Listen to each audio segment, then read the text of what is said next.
поддержку граждан Украины, потому что война в любой части мира это плохо для всех, и для нас с Таджикистаном, с Узбекистаном, с Казахстаном, с любой страны, для нас с Россией.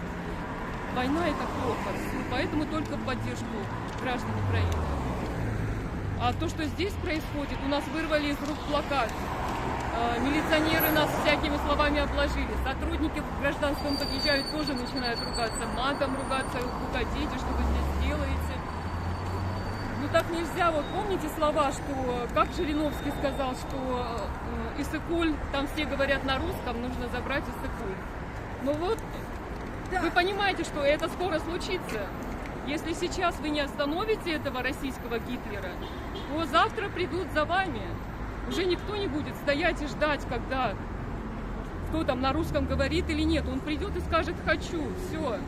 Моя инициатива, это моя гражданская позиция. Я считаю, что никто в мире не имеет права нападать на другое суверенное государство. Никто не имеет аннексировать чужие территории, не имеет права. Я считаю, что это реально агрессия со стороны великой, скажем так, державы по отношению к Украине. Моя гражданская позиция, так не должно быть.